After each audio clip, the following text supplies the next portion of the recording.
Voilà, bien-aimés, frères et sœurs, je suis ravi de faire votre connaissance. Je tiens déjà à m'excuser pour le retard. On est parti, mon épouse et moi, la sœur Judith, de Paris ce matin. Donc, avec les complications de circulation, on a eu un petit peu de retard. Mais par la grâce de Dieu, nous sommes quand même arrivés. Rendons grâce à Dieu par rapport à ça. C'est toujours un plaisir de vous retrouver. Permettez-moi déjà de me présenter. Je suis l'apôtre Martial, prédicateur de la parole de Dieu. Certains me connaissent déjà. Donc pour ceux qui ne me connaissent pas, voilà, je suis votre frère. Je suis au service du peuple de Dieu. Parce qu'un serviteur de Dieu, c'est celui qui est au service. Ce n'est pas celui qui a la tête, parce que celui qui a la tête, c'est Jésus-Christ. Amen. Le serviteur, il est tout en bas de la pyramide, parce que dans l'église de Dieu, la pyramide elle est inversée. Le serviteur qui est en bas, pour pouvoir vraiment servir le peuple. Parce qu'on ne peut pas servir Dieu qu'on ne voit pas si on ne sert pas son peuple. Donc c'est dans le service qu'on sert Dieu. Amen. Amen. Ça me fait vraiment plaisir et c'est vraiment avec la joie, avec la chaleur au cœur, dans l'amour du Seigneur que je me retrouve encore ici à pouvoir partager la parole avec vous.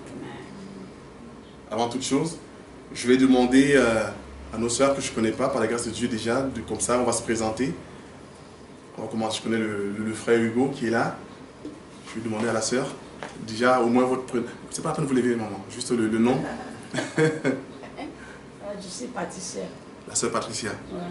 Sois la bienvenue, ma sœur. Et vous? Je suis la sœur Tracy. Sœur Tracy, enchantée. Et mes enfants, Ruffin, Christian. Gloire à Dieu. Ma sœur? Moi, c'est la sœur Géraldine. Oui, on s'est croisés d'ailleurs tout à l'heure. Et vous, maman? Moi, je suis la sœur Rebecca. La sœur Rebecca. J'ai croisé déjà, bon voilà. Cette portion de la salle, c'est bon, on se connaît, on a fait connaissance déjà. C'est toujours une joie. L'Écriture dit, il est doux et agréable pour les frères de demeurer ensemble, parce que c'est là où l'Éternel envoie sa bénédiction. La grâce de l'Éternel, toujours, c'est là où il y a les enfants de Dieu. Mais les enfants de Dieu, tout le monde peut se prétendre enfant de Dieu. Nous ne sommes pas là pour faire une discrimination, non. Nous devons nous identifier par rapport à ce que la parole nous dit. On n'est pas enfant de Dieu parce qu'on veut, et selon comment on le veut. On est enfant de Dieu selon comment la parole le veut. Amen. Dieu m'a mis à cœur de partager avec vous un sujet la fois dernière quand j'étais là. On a parlé sur la prière et le combat spirituel.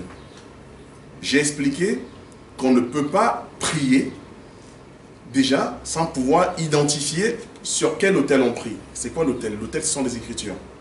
C'est-à-dire que si je prie en dehors des Écritures, quelle que soit la volonté que j'ai, quelle que soit la passion, je prie en dehors. Parce que Dieu ne regarde que ce qui est conforme à sa parole. Je peux être animé de bonne volonté. Je peux me dire, aujourd'hui je veux prier 10 heures. Pour Dieu, je n'ai pas prié. Si je viens dans une assemblée avec une pensée mondaine, Dieu ne me voit pas. Mes voisins verront que je suis là, mais quand Dieu regarde dans l'assemblée, il ne me voit pas. C'est pour ça que j'explique toujours, bien-aimés, il faut bien faire la différence entre une église et une assemblée. C'est quoi une église? L'église, c'est vous et moi. Amen. Quand Dieu crée Adam, la Bible dit, il mit son souffle en lui. Il souffla en Adam et Adam devint une âme vivante.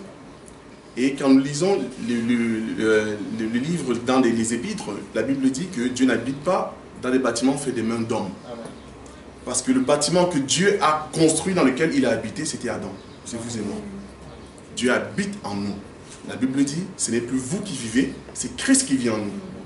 L'église, c'est vous et moi. L'assemblée, c'est quoi? C'est ce que nous formons aujourd'hui. C'est une convocation solennelle. C'est une réunion de l'église. Donc, si je viens dans l'assemblée, je peux être là, mais ça ne veut pas pour autant dire que je suis dans l'église de Dieu. On peut venir dans l'assemblée, mais Dieu ne nous connaît pas. Parce que même dans l'église, il y a deux dimensions de l'église.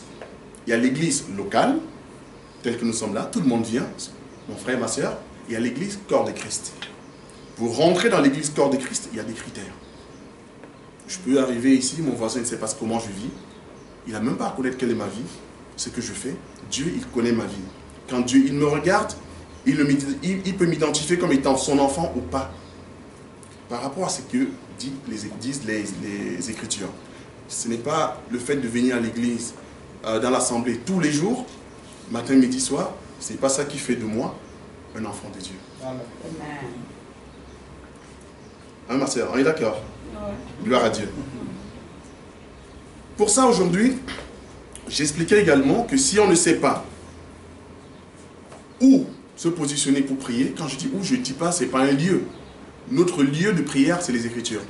Parce qu'on se positionne toujours dans les Écritures. Donc si on ne se positionne pas dans les Écritures, on prie mal, on prie en dehors. Quand on prie en dehors, forcément, on combat du mauvais côté. Parce que si je suis en dehors des Écritures et que j'attends un combat spirituel, c'est perdu d'avance. Parce que je combats hors de ce que la Bible me demande de faire, hors des Écritures. La première des choses qu'un enfant de Dieu doit rechercher, c'est toujours la conformité à la parole de Dieu. Parce que la Bible dit que quoi que nous fassions, nous le faisons pour Christ. Amen. Que disent les Écritures? Un enfant de Dieu ne peut pas prendre une décision, ne peut pas avoir un projet, si la parole de Dieu ne s'associe pas à ce projet-là. Notre partenaire, le premier partenaire, c'est la parole de Dieu. Pourquoi aujourd'hui, nous vivons des situations d'échec? Que ce soit sur le plan spirituel ou naturel. La raison est simple. Nous sommes en dehors des Écritures. Ce n'est pas compliqué. Dieu n'est pas un menteur. Dieu n'est pas un menteur.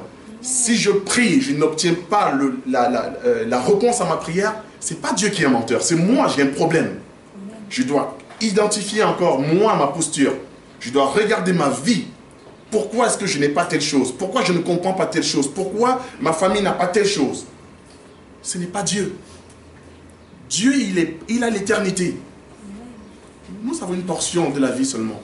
Nous vivons selon la grâce que Dieu nous accorde. Certains 20 ans, 2 ans, 3 ans, 100, 120. Mais Dieu, il a l'éternité. Il n'est pas pressé. Donc quand Dieu dit pour avoir telle chose, ma soeur, tu dois marcher de telle manière, il reste là-dessus. Tu peux te permettre des libertés, il ne bouge pas. Tu peux croire, tu ne peux pas croire, Dieu ne bouge pas. Frère, tu vas m'aider dans une écriture. On va commencer à rentrer dans notre enseignement. Avant toute chose, j'aimerais déjà qu'on puisse rendre gloire à Dieu. Parce que quand on va décoller, quand on va décoller là, on ne sait pas à quelle heure, on sait quand on commence, mais parfois on ne sait pas à quelle heure est-ce qu'on va s'arrêter. Donc je voudrais déjà qu'on puisse déjà rendre gloire à Dieu déjà dans la prière pour ce moment qu'il nous a consacré, qu'il a réservé pour nous. On va se lever pour rendre gloire à Dieu. Nous allons remercier le Seigneur pour l'opportunité qu'il nous donne d'être ici présents. Parce que beaucoup ont peut-être voulu être là aujourd'hui, mais Dieu n'a pas permis. Nous, dans l'évangile, la parole à laquelle nous croyons, nous croyons que l'ennemi n'a pas de pouvoir sur nous. L'ennemi ne peut pas m'empêcher de venir ici. C'est Dieu qui guide nos pas. Nous ne sommes pas sous la domination de l'ennemi, parce qu'il est vaincu. Donc Dieu a disposé nos pas aujourd'hui. Si nous disons que nous ne sommes pas venus parce que Satan nous a privés de transport, non, nous glorifions sa capacité. Amen. Nous élevons Satan. Mais nous croyons que notre Dieu, il est puissant. Amen. C'est lui qui guide nos pas. Il avait décidé déjà aujourd'hui du nombre de personnes qui devaient se retrouver en ce lieu. Amen. Il sait toutes choses. On glorifie un Dieu, nous croyons un Dieu puissant. Remercions le Seigneur pour l'opportunité qu'il nous donne d'écouter sa parole. Prions. Père éternel Seigneur, nous te disons merci Seigneur Papa pour ce moment de partage que tu nous donnes. Merci Seigneur Dieu de gloire Papa, pour la gloire Seigneur Papa de ton nom que tu vas encore élever Seigneur Papa en ce lieu. Merci Seigneur Papa pour tes bienfaits Seigneur Dieu de gloire Papa dans nos vies. Tu as guidé les pas de mon frère et de ma soeur, Père. Tu nous as conduits, tu nous as sécurisés Seigneur Dieu de gloire Papa. Tu nous as amenés en ce lieu afin que nous soyons bénis. Merci Père, merci Père éternel. Merci mon Dieu Papa parce que tu es Dieu. Merci Yahweh, car tu es un Dieu de gloire. Père éternel, Papa. Nous avons travaillé, nous étions occupés, nous étions fatigués, Seigneur, mais tu nous as donné la possibilité, la vigueur, la force, Seigneur, Papa, d'être ici présent, parce que tu es Dieu. Que ton nom soit glorifié, Papa. Gloire à ton nom, Seigneur, Papa, parce que tu es Dieu. Merci pour notre présence ici, Papa. Au nom de Jésus. Merci, oh Dieu Tout-Puissant. Merci, Seigneur, pour ta grâce. Merci, mon Dieu. Merci, Seigneur. Merci, Seigneur. Recommandons nos frères et sœurs qui sont encore en chemin, qui vont arriver. Nous croyons que Dieu, personne ne peut empêcher le plan de Dieu de s'accomplir. Nous remercions le Seigneur et nous recommandons nos frères qui sont en chemin. Qu'ils disposent et qu'ils changent même déjà les positions des frères. Ceux qui, dans leur cœur, étaient peut-être réticents, nous savons que Dieu a la capacité de changer, de transformer toutes choses. Prions pour que Dieu agisse dans leur vie, enfin qu'ils nous rejoignent ici. Père éternel, nous te recommandons nos frères, Père éternel, Papa. Nous prions que nos frères viennent en ce lieu. Nous prions, Seigneur, que les sœurs viennent en ce lieu. Parce que tu envoies ta bénédiction, Seigneur, Papa, en ce lieu. Parce que tu es un Dieu glorieux, Père éternel. Merci, Papa, pour ton amour. Merci, Seigneur, Papa, pour ta vérité. Merci, Yahweh, Seigneur, Dieu de gloire, Papa, pour ton règne, Seigneur, Dieu de gloire, Papa. Règne encore sur leur vie. Domine encore, Seigneur, Papa. Change encore, Papa, toute forme de décision, Papa. De distraction, Papa, dans le nom de Jésus. Glorifie ton nom, Yahweh, Papa, dans le nom de Jésus. Touche les cœurs, Seigneur. Permets que, Seigneur, la génération se fasse en gêne dans le nom de Jésus. Merci, Seigneur. Amen. Amen. Nous allons chasser tout esprit qui s'oppose à la parole de Dieu. Nous sommes ici entre enfants de Dieu. L'ennemi n'a pas accès à ce lieu. Nous privons l'ennemi de sa participation. Pas d'esprit de distraction. Aucun esprit de maladie ou de malaise qui puisse nous troubler dans le nom de Jésus. Amen. Nous déclarons maintenant que Dieu a le contrôle total. Qu'aucune forme de distraction ne pourra venir nous perturber dans le nom de Jésus. Amen. Prions. Seigneur, nous prenons autorité, Papa, dans le nom de Jésus, Seigneur, Papa. Oh Dieu, je prie, Seigneur, je te demande ce moment de prière, Seigneur, Papa. Nous chassons tout esprit de distraction, tout esprit, Seigneur, Papa, de maladie, de malaise, Papa, tout esprit d'attaque, Papa, ici nous réfléchissons dans le nom de Jésus. Nous proclamons que ce moment est le tien, Seigneur, Papa, et que l'ennemi n'a pas accès, aucune brèche, Seigneur, Papa, afin qu'il puisse se manifester dans le nom de Jésus. Agis, Seigneur, agis, je prends l'autorité dans le nom puissant de Seigneur Jésus-Christ sur toute force démoniaque. Je les chasse hors de ce Dieu au nom puissant du Seigneur Jésus-Christ. Il est vivant, oh Jésus, il est vivant, oh, il est vivant, oh Jésus, il est vivant. Le prince de paix, c'est Jésus. Le prince de paix, oh Yahweh, le prince de paix, c'est Jésus. Le prince de paix, Emmanuel, c'est Jésus. Emmanuel, Yahweh, Emmanuel, c'est Jésus. Emmanuel, le Dieu de gloire, c'est Jésus. Le Dieu de gloire, le Dieu de gloire, c'est Jésus. Le Dieu de gloire, chantons qu'il soit loué. Alléluia, Alléluia.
Dieu.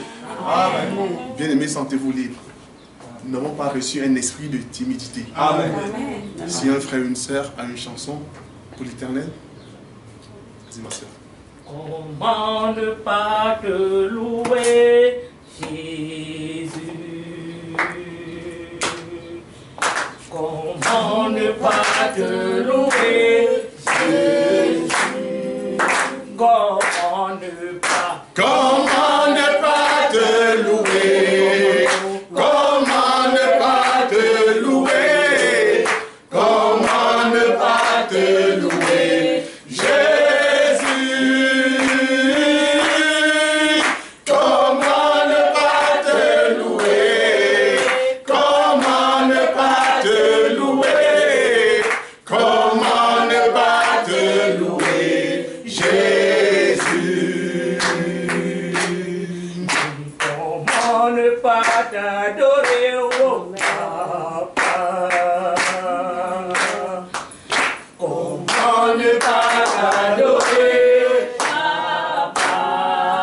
Comment ne pas? Comment ne pas t'adorer? Comment ne pas t'adorer? Comment ne pas t'adorer? Jésus. Comment ne pas t'adorer? Comment ne pas t'adorer? Comment ne pas t'adorer? Jésus. Ton nom est si merveilleux, oh Papa. Ton nom est si merveilleux, Jésus. Ton nom est si... Ton nom est si merveilleux. Ton nom est si merveilleux. Ton nom est si merveilleux. Jésus. Ton nom est si merveilleux. Ton nom est si merveilleux. Ton nom est si merveilleux. Jésus. Il est le même, hier, aujourd'hui. Il est le même, éternellement. Il est le même, hier, aujourd'hui. Il est le même, éternellement. Oh oui, Jésus-Christ. Il est le même. Oh, Fils de Dieu. Il est le même. Il n'a pas changé. Il est le même hier, aujourd'hui. Oh oui, Jésus-Christ. Il est le même.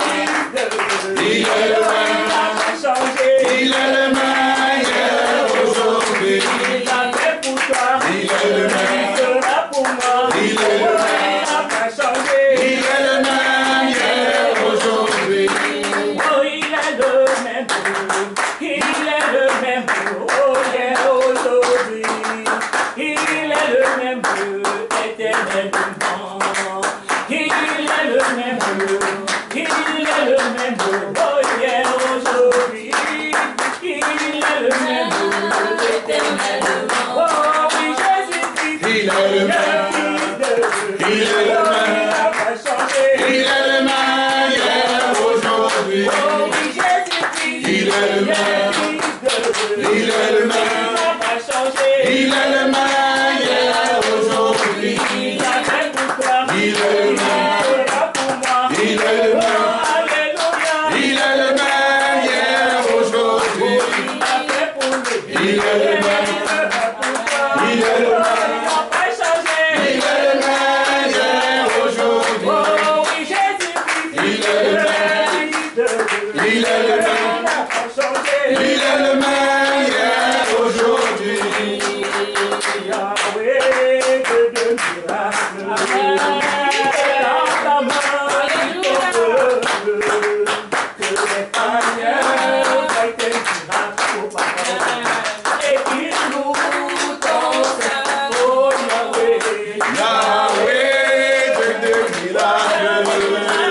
Et dans ta main, sur ton peuple, que les païens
Dieu. Amen.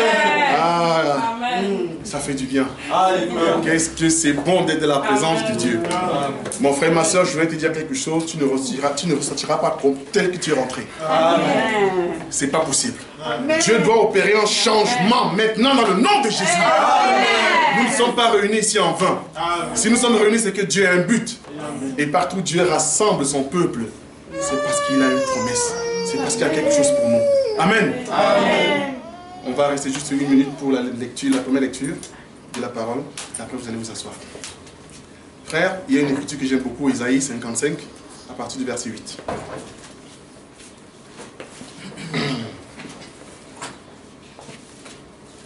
Ésaïe, chapitre 55. J'entends tout le monde.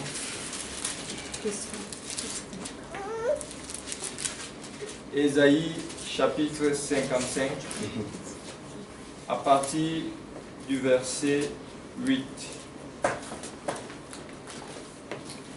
Je lis au nom puissant du Seigneur Jésus-Christ. Amen.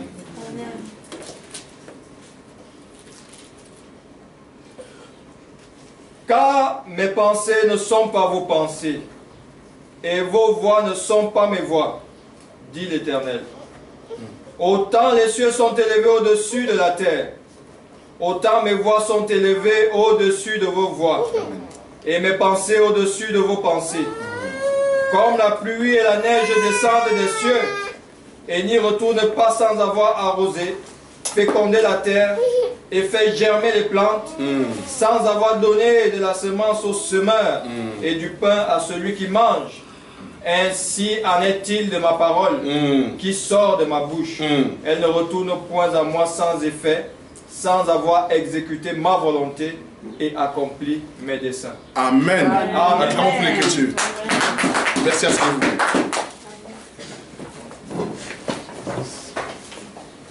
Frères et sœurs, je vais vraiment vous demander votre attention, parce que je pense que Dieu va nous bénir.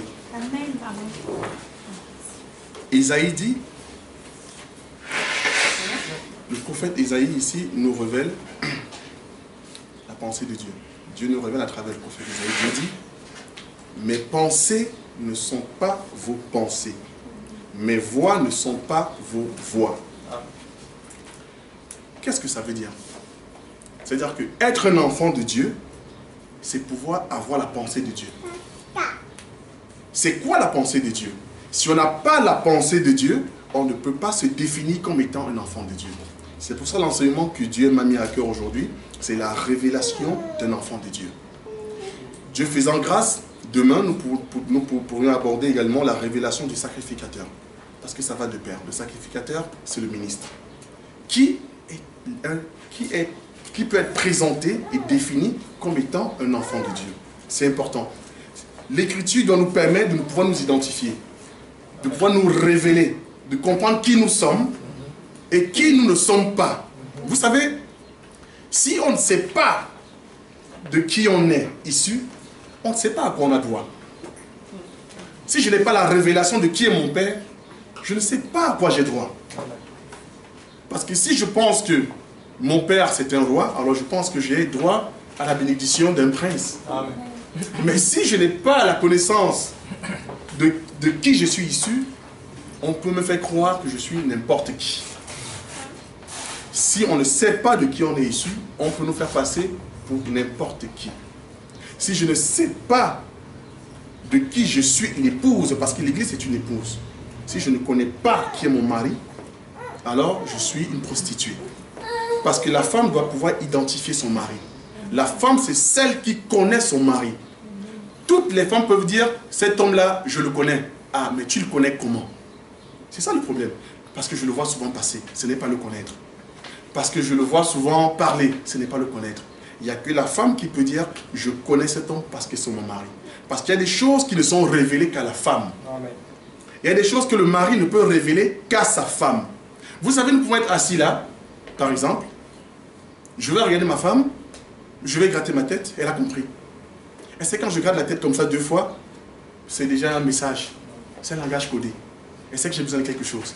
Je vais peut-être lui dire, peut-être fais attention aux enfants, regarde ci, regarde ça, mais elle sait que je suis en train de l'interpeller. Mais vous tous qui êtes là, Vous ne comprendrez pas. Amen. Vous direz non, mais le frère a juste gratté son oreille. Ah, mais il a gratté 2 fois. Mais 2 fois, pour vous, c'est quelque chose d'abstrait. Ça ne vous dit rien. Mais la personne à qui cela est destiné comprend le sens de mon gratté. C'est pour ça que nous disons, Dieu parle en parabole. Nous ne comprenons pas le langage de Dieu, la pensée de Dieu, parce que nous pensons qu'il suffit de lire les Écritures telles qu'elles sont écrites pour comprendre Dieu. Non. Sinon, tout le monde pourrait comprendre Dieu. S'il suffisait de lire la Bible et de se dire, c'est bon, j'ai lu, c'est écrit, donc je vais comprendre. Non. Quand le peuple de Dieu lit l'Écriture, lit la Bible, c'est pour vérifier si ce qu'on leur enseigne, ce qu'on lui enseigne est biblique. Mais Dieu a établi des personnes pour pouvoir les enseigner. Et reconnaître déjà son statut, sa position en tant qu'enfant de Dieu, en tant que peuple, en tant qu'épouse, c'est déjà pouvoir se positionner en tant que femme et par rapport aux Écritures. Matthieu 29, commençons déjà avec Matthieu 13 à partir du verset 32. Matthieu 13, à partir du verset 32. À partir du verset 32. Matthieu chapitre 13,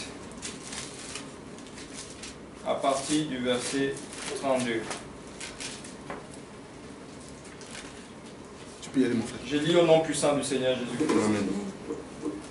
C'est la plus petite de toutes les semences, mais quand il a poussé, il est plus grand que les légumes et devient un arbre. Tu as combien, Matthieu? Matthieu 13. Verset 32. Verset 34. 34, ok. Jésus dit à la foule toutes ces choses en parabole. Et il ne lui parlait point sans parabole, afin que s'accomplisse ce qui avait été annoncé par le prophète. J'ouvrirai ma bouche en parabole, je publierai des choses cachées depuis la création du monde. Alors, il renvoya la foule et entra dans la maison. Ses disciples s'approchèrent de lui et dirent, explique-nous la parabole délivrée du champ. Amen, mon frère, tu peux t'arrêter là. Amen. Bien aimé, je voudrais attirer votre attention sur le fait que Jésus dit, je leur parle en parabole. Et l'Écriture atteste, Jésus parlait toujours en parabole. Et pourtant, Jésus il est venu sauver le monde. Mais pourquoi Jésus ne parlait pas clairement? Il est le sauveur. Nous voyons le sauveur arriver. Dieu a tant aimé le monde qu'il a donné son Fils unique. Mais le Fils unique arrive et il nous parle en parabole. Mais il nous complique encore. Nous attendons qu'il vienne nous donner le salut, que nous puissions comprendre les choses clairement. Il vient nous parler en parabole. En d'autres termes, il est en train de nous parler selon un mystère. Parce qu'une parabole, c'est un mystère. C'est une façon de cacher les choses. Mais comment comprendre ces choses-là? Ça n'a pas été donné à tout le monde. Si tu n'es pas un enfant de Dieu, si tu n'as pas saisi la pensée de Dieu, selon Ésaïe 55, tu ne pourras pas comprendre la parabole de Jésus. C'est important. Parce qu'aujourd'hui, il y a des choses qui nous arrivent. Pas parce que nous avons péché. Non. Mais seulement parce que nous n'avons pas compris certaines choses. Osée 4, à partir du verset 6, dit, mon peuple périt parce qu'il manque la connaissance. On s'est dit, mais je ne mens pas, je ne vole pas, je suis soumise, je ne comprends pas. Pourquoi est-ce que ma vie est pareille?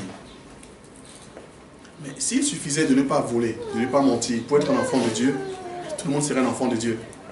Un enfant de Dieu, c'est celui à qui Dieu a donné la capacité de comprendre ses Écritures. Amen. C'est ça qui définit un enfant de Dieu. Parce que la Bible dit qu'il rend les sages de ce monde fous. Et la foi est une folie pour des hommes. Donc nous, quand on nous voit marcher selon la parole de Dieu, il va falloir que les personnes qui nous environnent nous trouvent bizarres. Parce que si les personnes avec lesquelles je traînais avant de croire trouvent que je n'ai pas changé, il y a un problème. Il y a un problème. Amen. Je n'ai même pas besoin de dire « j'ai cru ». Ils doivent me poser la question. Mais toi, tu es devenu bizarre. Est-ce que tu es rentré dans les choses là? On doit entendre des choses comme ça. Amen. Ah, il paraît que toi, déjà, tu es rentré dans les histoires de... Hein? Amen. Là, on doit voir ça par ta vie. Mais si ta vie est normale, c'est-à-dire qu'on ne voit rien de nouveau, on se permet encore de te proposer des choses, que par rapport à ton statut d'enfant de Dieu, on ne devrait pas, c'est qu'il y a un problème. Ton statut doit pousser des personnes à s'interroger. Les personnes doivent s'interroger sur la nature de ce que tu es devenu. Donc si tu as les mêmes amis que tu avais avant de toi, il y a un problème. Parce qu'il y a une séparation qui doit se faire. Ce n'est pas nous qui allons dire aux gens, quittez. Mais il y a des personnes qui ne doivent plus trouver leur intérêt en nous. Il y a des personnes qui doivent trouver qu'on ne peut plus marcher ensemble. On n'est plus compatibles. Parce que nous avons une sémence en nous. C'est cette sémence-là justement qui vient marquer la différence. La démarcation. Sinon, il y a un problème. Nous sommes dans la confusion. Nous vivons dans la confusion, dans le mélange. Un enfant de Dieu ne se mélange pas. Amen. La Bible dit, vous êtes dans le monde, mais vous n'êtes pas du monde. Nous sommes des extraterrestres. Ma façon de penser, ma façon de me comporter, ma façon de parler doit être différente de ce que les gens peuvent dire et penser. Je ne peux pas me laisser emporter dans une mouvance humaine selon la pensée des hommes. À chaque fois que je dois prendre une décision, la Bible est mon support. Ce n'est pas parce que toutes les personnes pensent comme ça, font des choses d'une telle manière que je dois forcément faire de la même manière. Non. C'est des choses élémentaires très importantes que je suis d'abord en train de déposer afin que nous puissions monter tranquillement. C'est important de comprendre ces choses-là. Qu'un enfant de Dieu, c'est un modèle. Un enfant de Dieu, c'est un modèle. Il n'y a pas de compromission. Il n'y a pas d'arrangement. Il n'y a pas... Bon, vous savez, hein, on est quand même des hommes. Vous savez, il y a des enfants de Dieu qui parlent encore comme ça. Ah, mais vous savez, le péché, Dieu lui-même sait. Hein. Dieu lui-même, il sait que... Attends, lui-même qui était avec Dieu. Voilà, comme une fois moi. Mais ceci révèle que tu as un problème. Parce qu'un enfant de Dieu ne peut pas parler comme ça. Un enfant de Dieu, c'est celui qui a reçu la promesse. Et qui sait que Dieu n'est pas un menteur. Parce que la Bible dit, soyez saints. On nous appelle des saints. Mais nous devons démontrer notre caractère par rapport à notre vie. Ce n'est pas dans l'assemblée que nous allons voir si tu es une bonne personne. Non. C'est dans ta famille. C'est là où tu travailles. Ce sont tes voisins qui doivent témoigner que mais le frère et la sœur, c'est des personnes qui vivent différemment. J'ai des voisins qui sont... Je ne les comprends pas. On ne doit pas vous comprendre. Mais si vous êtes des personnes ordinaires, il y a un problème. Bien-aimé, il y a un problème. Parce que Dieu doit nous révéler le sens même de sa parabole. Pour que nous puissions comprendre et pouvoir nous identifier et nous révéler. Vous savez quand l'Écriture dit, dans Genèse 1, bien-aimé,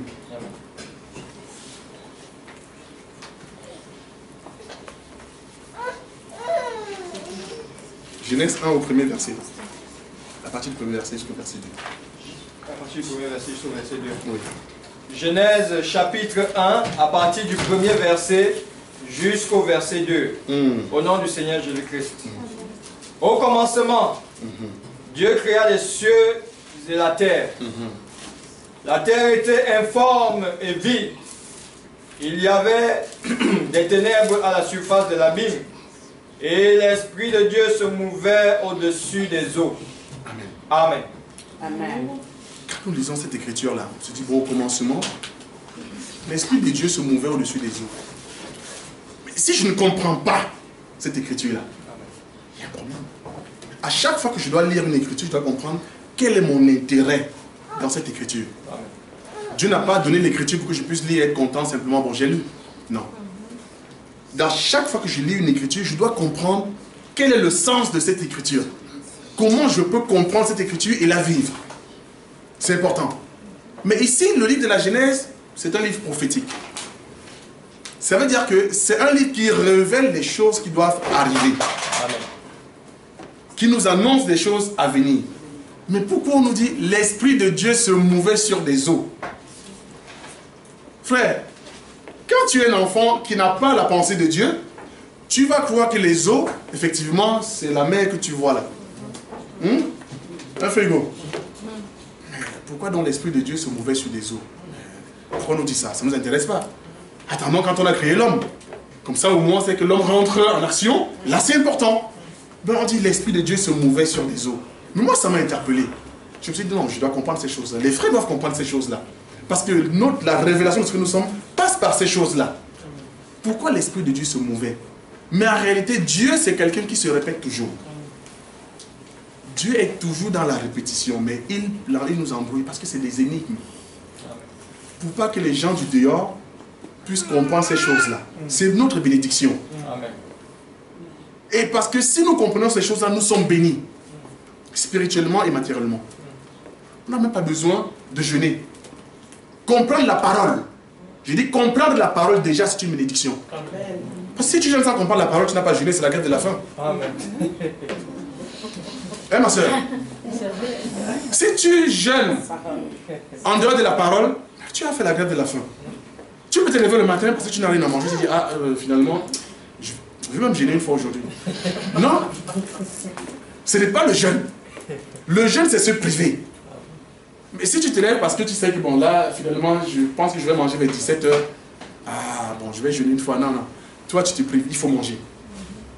Donc, tout ce que nous faisons en dehors de la parole est notre élément phare. Pourquoi l'Esprit de Dieu se mouvait au-dessus des eaux? C'est quoi ces eaux-là? Il faut que nous puissions comprendre ça. Hein, frère? Amen. Apocalypse. Apocalypse. Apocalypse 17 au premier verset. Apocalypse 17.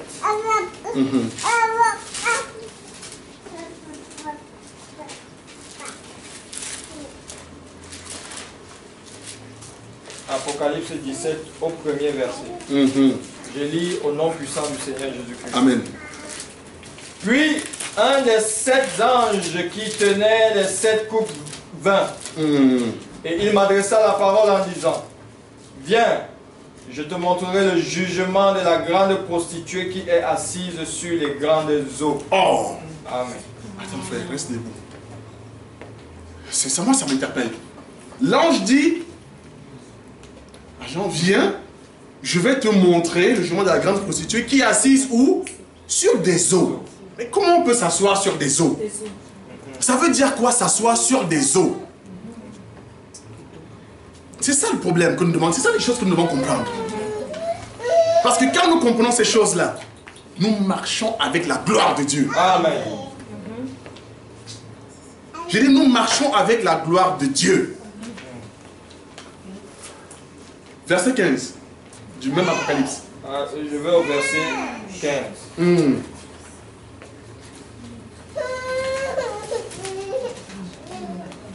C'est toujours verset 15. Verset 15.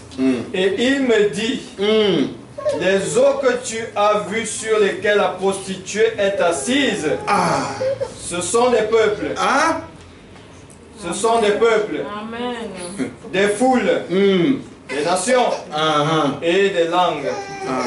Attends frère, posez un instant, je veux que les sœurs nous rejoignent. Amen. Mes sœurs, frère, René, les sœurs nous ont loupé. Désolé. Non maman, c'est pas grave. Les eaux dont on parle, dont la prostituée est assise. Au verset 15, on nous dit c'est quoi? Au verset 15. Et il me dit, les eaux que tu as vues, sur lesquelles la prostituée est assise, Oui. ce sont des peuples, Oui. des foules, Oui. des nations et des langues. Amen. Amen. Amen. Les eaux sur lesquelles la prostituée est assise, ce sont des peuples. Donc nous comprenons que dans la Genèse, quand l'Esprit se mouvait sur les eaux, c'était sur un peuple. Amen. L'Esprit était en train de bouger sur un peuple. Bien-aimé, j'ai encore besoin de toi. Amen. Mais pour là, c'est par là que je comprends maintenant. Comme en réalité, Matthieu 14. Chapitre 14. Oui, Matthieu 14.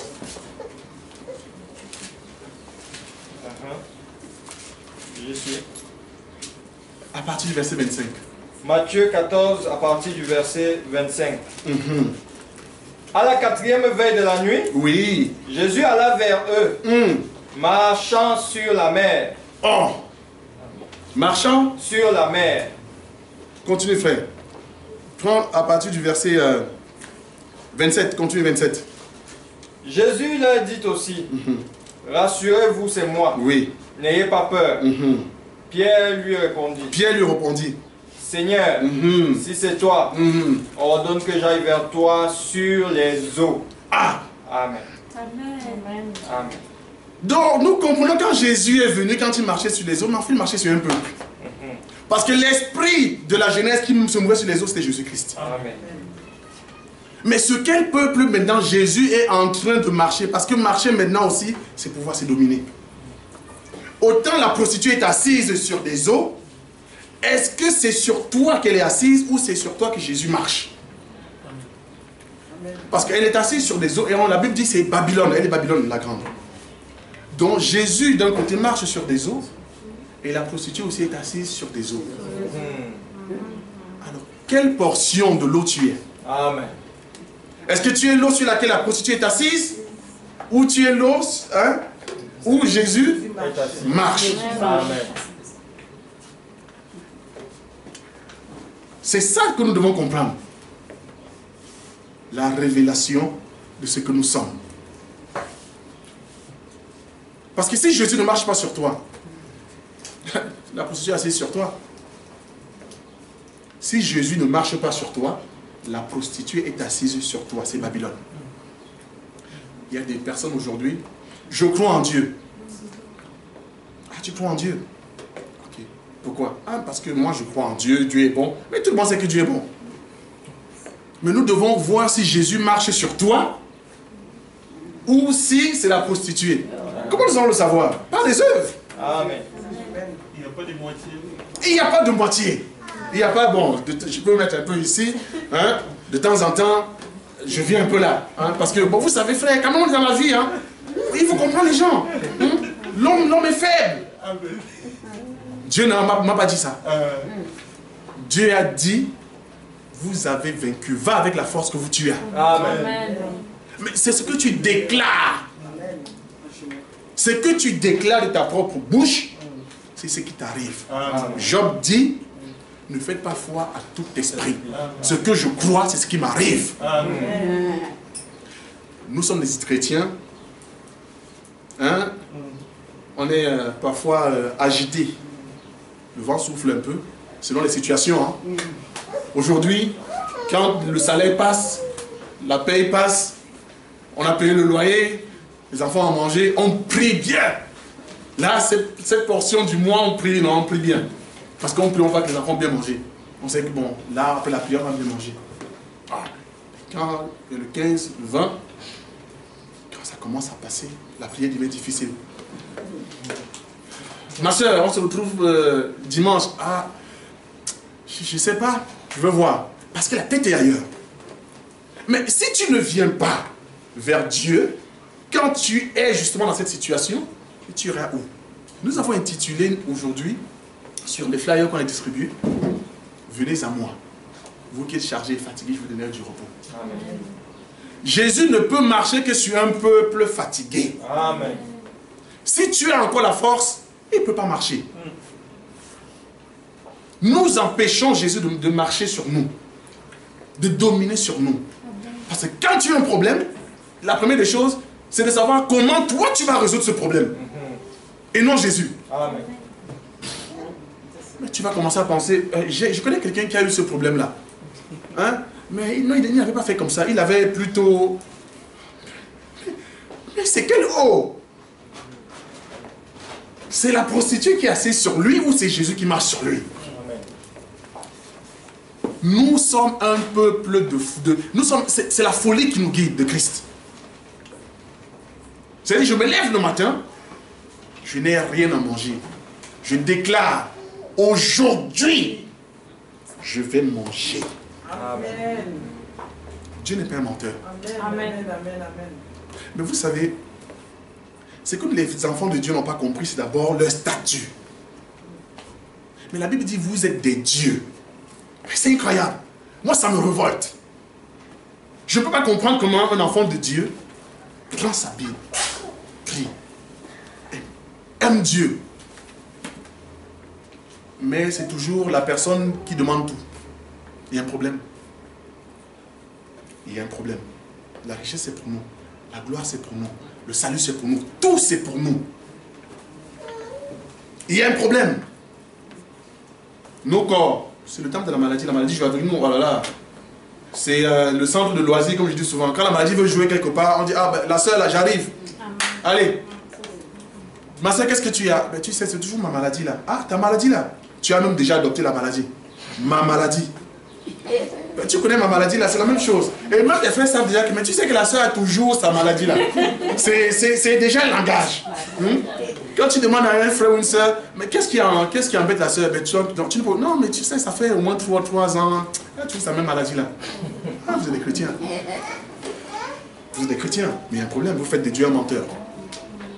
Changez la façon de voir. Changez la façon de voir. Si nous pouvions savoir exactement qui on est, on ne serait pas à plaindre. On se plaint trop. Les chrétiens sont toujours dans la plainte. Toujours. Oui. Je n'ai pas ça. Je n'ai pas ceci. Je n'ai pas cela. Je n'ai pas ceci. Mais c'est pour ça quand tu n'as pas, tu vas aller voir la grande prostituée. Parce que qu'est-ce qu'elle demande? Prosterne-toi seulement, je te donne. Amen. Lis encore de la grande prostituée. On va voir comment est-ce qu'elle est habillée. C'est qu'elle a comme gloire. Toujours 17. Frère. Apocalypse chapitre 17.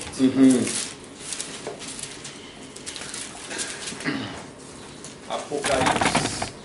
17 à partir du verset 4. Chapitre 17. Nous sommes au verset 4. Oui. Au nom puissant du Seigneur Jésus-Christ. Amen. Cette femme était vêtue de pourpre et d'écarlate et parée d'or. Et parée d'or. De pierres précieuses et de perles. Elle tenait dans sa main une coupe d'or remplie d'abominations et d'impuretés de sa prostitution.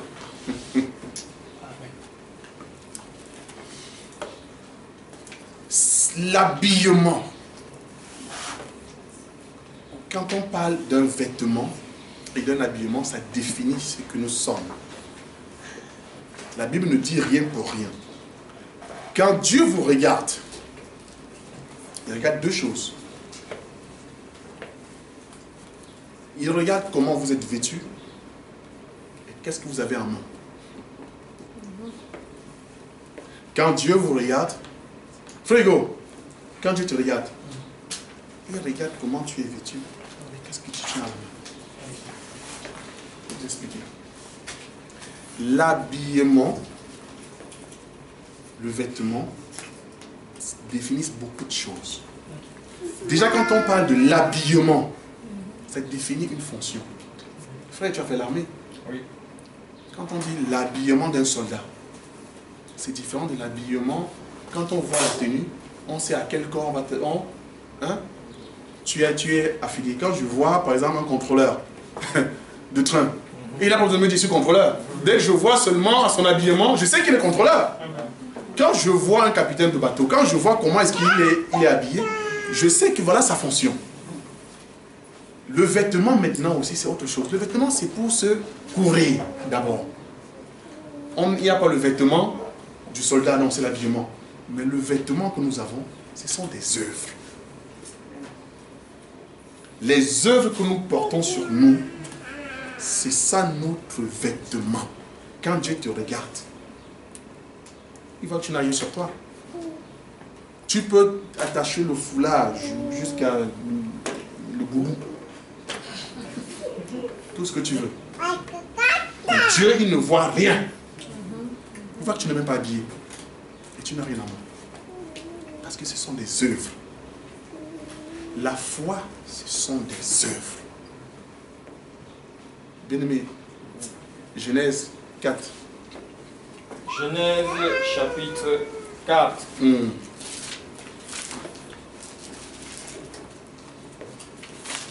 À partir du premier verset. Genèse 4, je lis à partir du premier verset. Amen. Amen. Adam connut Ève, sa femme. Oui. Elle conçut et enfanta Caïn. Oui. Et elle dit, j'ai formé un homme avec l'aide de l'Éternel. Oui. Elle enfanta encore son frère Abel. Oui. Abel fut berger et Caïn fut laboureur. Continue, frère. Au bout de quelque temps, Caïn fit à l'Éternel une offrande des fruits de la terre. Oui. Et Abel, de son côté, en fit une des premiers-nés de son troupeau et de leur graisse. Oui. L'Éternel porta un regard favorable sur Abel et sur son offrande. Mais il ne porta pas un regard favorable sur Caïn et sur son offrande. Frère, reste debout s'il te plaît d'abord. Voilà deux enfants qui manifestent l'amour pour Dieu. Ils offrent à Dieu.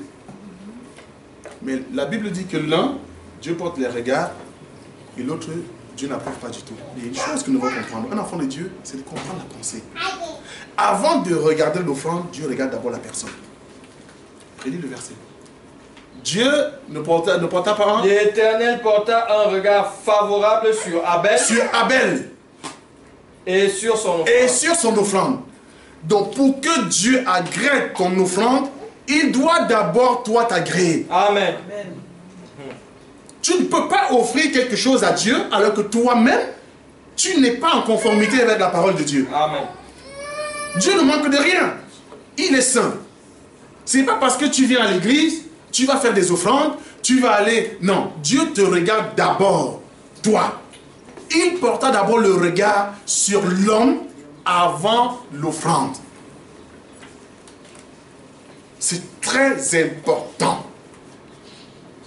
Ce que nous sommes en train de dire. Parce que c'est notre caractère qui définit la façon dont Dieu nous voit et qui définit maintenant qui nous sommes. Amen.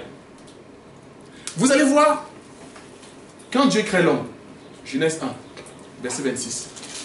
Genèse 1, verset 26. Dieu vit que cela était bon. Oui. Puis Dieu dit, faisons l'homme à notre image. Faisons l'homme à notre image. Selon notre ressemblance. Selon notre ressemblance. Et qu'il domine sur les poissons de la mer, sur les oiseaux du ciel, sur le bétail, sur toute la terre et sur tous les reptiles qui rampent sur la terre. Amen. Reste debout mon frère. Dieu crée l'homme. Il dit faisons l'homme à notre image. À notre image, notre ressemblance. C'était Adam. Pourquoi? La ressemblance de Dieu, ce n'est pas comme nous comprenons. Ce n'est pas Dieu à deux bras. Dieu dit qu'il n'est pas un homme. Dieu peut s'incarner dans un homme, dans un feu, comme il veut. Mais quand on dit à la ressemblance de Dieu, c'est que quand Adam a été créé, il était saint. Il n'était pas corrompu. Le péché n'avait pas touché. Il n'était pas corruptible. Il n'avait pas encore été corrompu. Ça, c'est l'image de Dieu. Dieu, il est saint. Regardez ce que l'homme mangeait quand il a été créé. Verset 28. Verset 28. Oui. Et Dieu leur dit, soyez féconds, multipliez, remplissez la terre et assujettissez. Et dominez sur les poissons de la mer, sur les oiseaux du ciel et sur tout animal qui se meut sur la terre. Amen. Et Dieu dit, voici je vous donne toute herbe portant de la semence et qui est à la surface de toute la terre, et tout arbre ayant en lui du fruit d'arbre et portant de la semence, ce sera votre nourriture. Dieu dit à l'homme, ce que tu dois manger, c'est toute herbe portant de la sémence. Tout fruit portant de la sémence. Retenez bien sémence. Verset 29, on y est ou verset 30? Verset 29, 30. Et à tout animal... Et à tout animal, voilà ce que l'animal devait manger. Et à tout oiseau du ciel, et à tout ce qui se meut sur la terre, ayant en soi un souffle de vie, je donne toute herbe verte pour nourriture. L'homme mangeait de l'herbe portant de la sémence. Mais l'animal n'a pas de sémence dans sa nourriture. Amen. L'animal n'a pas de sémence dans sa nourriture. Mais l'homme avec la sémence dans sa nourriture. Nous lisons la Bible, mais il y a des choses qui nous échappent parce que nous ne comprenons pas que quand Dieu nous donne à manger, il y avait une bénédiction, il y avait une sémence, la vie. Mais l'animal n'était pas au même pied d'égalité que l'homme. Donc tout ce que l'homme mangeait, dans ce que l'homme mangeait, il y avait de la sémence, il y avait de la vie. Mais quand l'homme pêche, Genèse 3. Genèse 3. Lis à partir du verset 16. Genèse 3 à partir du verset 16. Il dit à la femme, j'augmenterai la souffrance de tes grossesses et tu enfanteras avec douleur. Et tes désirs se porteront vers ton mari, mais il dominera sur toi. Il dit à l'homme, puisque tu as écouté la voix de ta femme et que tu as mangé de l'arbre au sujet duquel je t'avais donné cet ordre, tu n'en mangeras point. Le sol sera maudit à cause de toi. C'est à force de peine que tu en tireras ta nourriture tous les jours de ta vie. Il te produira des épines et des ronces. Et tu mangeras de l'herbe des champs. Voilà. Comme l'animal. L'homme quitte dans une dimension où il mangeait de l'herbe portant de la sémence. Il devient au même pied d'égalité que l'animal. Il mange maintenant de l'herbe des champs, comme l'animal. Mais quand Jésus vient, mes frères, mes sœurs, quand Jésus vient, c'est pour restaurer. Jésus vient restaurer. Il vient reprendre ce qui avait été fait. Remettre l'homme dans la dimension dans laquelle il était. Mais si Jésus vient pour toi, il doit te remettre dans la posture dans laquelle Adam était. Amen. Tu ne dois plus manger de l'herbe comme un animal parce que la Bible appelle les hommes là. Ils ne comprennent pas. La Bible dit que l'homme animal ne comprend pas ces choses-là. Amen. Nous sommes des hommes, mais Dieu voit les gens qui n'ont pas la parole, il les voit comme des animaux. Mais ce sont ces gens-là qui te donnent à manger. Ce sont ces gens-là qui te bénissent. Mais la Bible dit que leur nourriture là, c'est de l'herbe verte. Mais toi, ta nourriture, c'est une herbe qui doit apporter de la sémence. Il doit avoir une valeur dans ce que tu manges. Tu ne peux pas manger n'importe quoi et n'importe comment et à n'importe quel prix. Un enfant de Dieu ne mange pas selon les fruits de la corruption, Amen. Du vol, de tout ce que vous pouvez imaginer qui ne soit pas conforme à la parole de Dieu. Amen. Vous vous maudissez vous-même. Laissez Dieu exprimer sa gloire dans vos vies. Laissons Dieu exprimer sa gloire dans nos vies. Si Dieu crée une situation dans ta vie, c'est parce qu'il veut glorifier son nom. Amen. Parce qu'il sait que quand il va te délivrer de cette situation, tu vas élever son nom. Amen. Mais non, tu pleures. Quand Israël pleurait, il disait, gardez le silence. J'aime la parole qui dit, ceux qui disaient souvent, le silence de Dieu ne signifie pas son absence. Ce n'est pas parce que Dieu ne parle pas qu'il est absent. Amen. Mais nous sommes impatients. Nous voulons que Dieu doit faire comme nous voulons, quand nous voulons. Dieu t'a créé, n'a pas demandé ton avis. Il n'a pas dit, ma soeur, est-ce que je peux te créer? Il fait ce qu'il veut. Tu ne choisis ni ton nom, ni ta famille, ni le pays, ni la couleur, rien. Même la langue, tu n'as pas choisi. Même ton nom, tu n'as pas choisi. Mais tu veux choisir quand Dieu va te bénir. Non, moi je veux ça maintenant. Non. Seigneur, je fais confiance à Dieu. Il sait ce qui est bon pour moi. Il est mieux placé pour savoir ce qui est bon pour moi. Mais pourquoi même dans l'église, nous n'avons pas de bénédiction? On n'a pas de bénédiction dans l'église parce que l'église est devenue aujourd'hui, mais c'est vraiment, comme on dit, une synagogue où Satan règne. Moi j'appelle l'église aujourd'hui Dothan. Un frère Hugo, ça dit quelque chose. Hein? Quand tu prends le livre de Genèse 37, Genèse 37 à partir du verset 15, vous allez comprendre c'est quoi Dothan. C'est ça l'église aujourd'hui.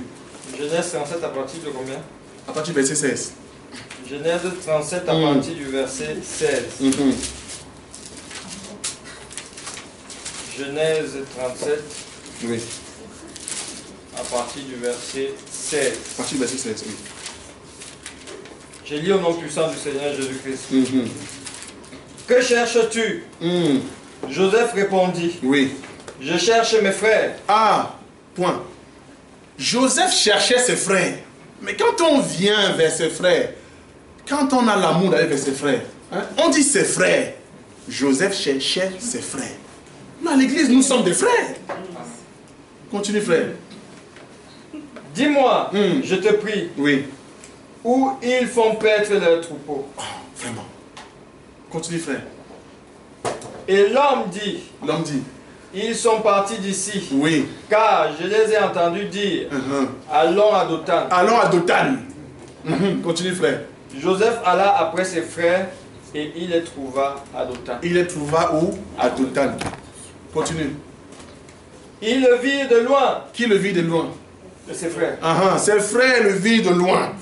Et avant qu'il fût près d'eux, ils complotaient de le faire mourir. Vraiment. Je vais vers mes frères. Je vais à l'église. Je vais voir ma soeur, le frère Hugo, la soeur Doriane. Dès qu'elle me voit à distance. La haine. L'église est devenue le foyer de la haine. Tu as vu la soeur là? Tu vois comment elle est habillée? Tu as vu la soeur là? Et ces chaussures là? Non, non, non, non, non, non. Même si ça finit au marché là, même si on me donne cadeau, je ne prends pas. Les frères. Il allait vers ses frères, c'est Dothan, l'église c'est Dothan aujourd'hui. On complote. Dès qu'on arrive là, la gloire de Dieu c'est après. C'est comment on va tuer Joseph. C'est... Ça c'est la vérité. Amen. Mais la soeur là, toujours pas mariée? Toi aussi. Tu vas trouver de mari. Tu as vu son comportement? Comment elle aime parler fort là? C'est comme ça dans l'église. Elle n'aura pas. Ta soeur, ton frère. Le frère est toujours au chômage. Toi-même, tu sais qu'il ne sait même pas écrire. Il va à l'école. Comment il va trouver un travail? C'est ça l'église aujourd'hui.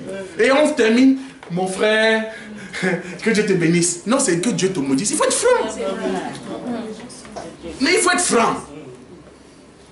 Il faut être franc. C'est ça qui nous... Aujourd'hui, pourquoi on ne vit pas la gloire de Dieu dans nos églises? Pourquoi?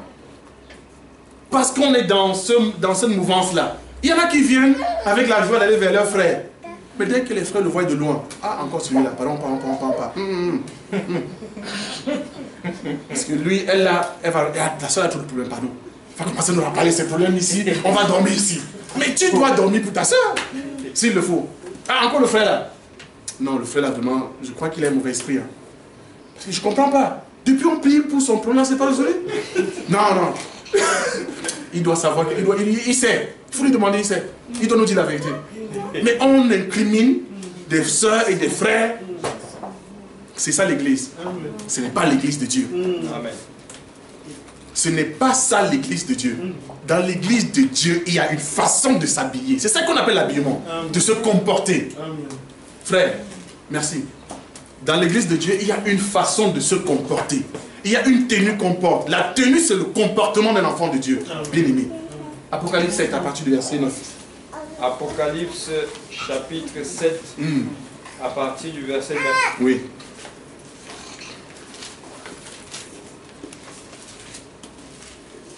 Apocalypse 7,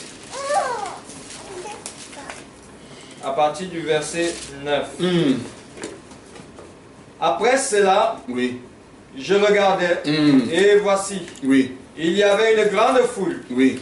que personne ne pouvait compter, de toute nation, de toute tribu, oui. de tout peuple, oui. et de toute langue. Il se tenait devant le trône. Il se tenait devant le trône. Oui, continue frère. Et devant l'agneau, revêtu de robes blanches. Revêtu comment? De robes blanches. Ceux qui se tiennent devant l'agneau sont revêtus de robes blanches. Il y avait quelque chose encore. C'est pas fini. Et des palmes dans leurs mains. J'ai dit tout à l'heure que Dieu regarde à ton habit. Est-ce que tu as la main? Ils étaient tous revêtus de, frère. De palmes. Non, revêtus de robes blanches. De robes blanches. La pureté. Et ils avaient quoi en main? Et des palmes dans leurs mains. Des palmes dans leurs mains. J'ai dit tout à l'heure qu'un enfant, Dieu regarde deux choses. Comment tu es vêtu et ce que tu as dans la main. L'enseignement doit nous amener à revoir notre façon de penser. On ne vient pas écouter pour écouter. Dieu n'a pas besoin de toi. C'est que tu dois te demander, quelle est la façon dont je peux plaire à Dieu? Parce que plaire à Dieu, c'est se donner à Dieu. Mais comment tu es un chrétien qui ne fait que demander à Dieu? Seigneur, donne-moi ça. Seigneur, donne-moi ci. Seigneur, donne-moi. Tu ne donnes jamais rien. Mais même un mari, quand il arrive à la maison, il voit sa femme faire un bon repas. Mais il est joyeux. Tu ne cuisines jamais pour Dieu. Seigneur, mais toi, tu sais, j'ai pas le travail. Donne-moi le travail. Je n'ai pas ceci, j'ai pas. Non, Dieu t'a donné la parole. Tout est là. Mais toi, tes intérêts sont ailleurs. Donc tu es toujours en train de demander. Mais Dieu dit, il y a plus de bonheur, de joie à donner qu'à recevoir. Lui, il a d'abord donné son fils. Prenons les choses terre à terre. Qui de nous, même si ton fils est un bandit international, qui peut le donner? Personne. Dieu prend son fils saint, innocent, il donne. Toi, tu n'as rien à dire. Toi, c'est Seigneur, merci. Mais je fais un peu comme je veux. Dieu va attendre un peu. Dieu lui-même va comprendre. Dieu va comprendre. Frère, Apocalypse 19. Apocalypse chapitre 19. À partir du verset 7. Apocalypse 19, nous sommes au verset 7. Oui. Je lis au nom puissant du Seigneur Jésus-Christ. Réjouissons-nous. Réjouissons-nous. Et soyons dans l'allégresse. Soyons dans l'allégresse. Et donnons-lui gloire. Car les noces de l'agneau sont venues. Les noces de l'agneau sont venues. Et son époux s'est préparé. S'est préparé. Elle est habillée comment, frère? Et il lui a été donné de se revêtir d'un fin lin. Oh, Jésus. Amen. D'un fin lin. Dieu est pur. Si tu n'es pas pur, tu ne t'approches pas de lui. Mais pourquoi Dieu nous parle maintenant d'habits blancs, hein, et de palme dans la main? On va comprendre ces choses-là. On va lire encore l'écriture et je vais expliquer c'est quoi l'habit et c'est quoi la palme dans la main. Exode 15. Exode chapitre 15. Tu peux commencer même à partir du verset 25. Exode 15 à partir du verset 25.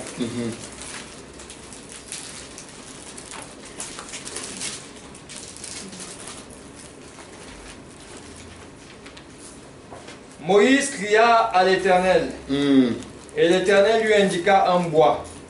Commence au verset 24, pour la meilleure compréhension. Le peuple murmura contre Moïse, en disant, que boirons-nous? Que boirons-nous? Moïse cria à l'Éternel, et l'Éternel lui indiqua un bois, qu'il jeta dans l'eau, oui, et l'eau devint douce. L'eau devient douce. Ce fut là que l'Éternel donna au peuple les lois et des ordonnances, et ce fut là qu'il le mit à l'épreuve. Il dit, si tu écoutes attentivement la voix de l'Éternel, oui, ton Dieu, si tu fais ce qui est droit à ses yeux, si tu prêtes l'oreille à ses commandements, oui, et si tu observes toutes ses lois, oui, je ne te frapperai d'aucune des maladies dont j'ai frappé les Égyptiens, car je suis l'Éternel qui te guérit. Verset 27. Ils arrivèrent à Élim, où il y avait 12 sources d'eau. 12 sources d'eau. Et 70 palmiers. Et 70 palmiers. Ils campèrent là, près de l'eau. Quand vous allez lire le verset 24, on va vous dire qu'ils sont arrivés à la source d'eau qui s'appelait, en fait, dans le fleuve s'appelait Mara. C'est pas notre enseignement dessus.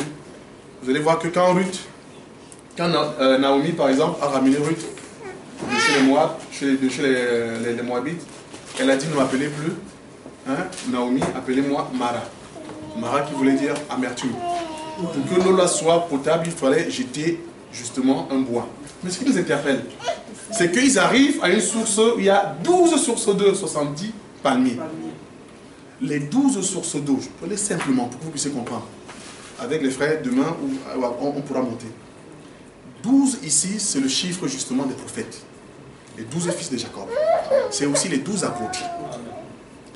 Ça veut dire que les palmiers que nous voyons, ils sont justement alimentés en eau par les enseignements des apôtres et des prophètes. Amen. C'est comme ça qu'ils doivent croire. Quand Jésus rentrait, quand il avait demandé d'aller chercher un âne, parce qu'il devait rentrer comme un roi, qu'est-ce que les frères jetaient par terre? Les palmiers. Palmier ici, c'est la foi. La Bible dit la foi sans œuvre est morte. Si tu as Mais pas nous devons voir ton vêtement. Quand tu as la foi, nous devons voir cette foi sur toi. Blanc. Pas de compromis. Moi, je prêche un Dieu d'expérimentation. Je ne prêche pas un Dieu de discours. Hein. Moi, le discours ne m'intéresse pas. Jésus a fait Amen, mais je veux qu'il lui a fait aujourd'hui. Amen. Si je prends la Bible, je lis pour aller dormir, dire ah, il a fait avec Moïse, il a fait avec Paul, mais moi, il doit faire avec moi. Amen. Il doit faire avec moi. Amen. Pour qu'on puisse glorifier son nom. Amen. S'il ne fait pas avec moi, il y a un problème. Je suis dans le péché, je suis content. Mais il y a des choses qui sont incroyables. Mais quand je lis ma Bible, parce que Dieu dit, la crainte de Dieu, c'est la haine du péché. Amen. Craindre Dieu, c'est avoir peur du péché. Mais nous avons élu domicile. Nous sommes colocataires avec le péché. Je sors le matin, je lui dis bonjour. On vit ensemble. Non. Mais un enfant de Dieu, quand il est dans le péché, il ne chante même pas. On ne chante pas quand on est dans le péché. Un frère qui a péché.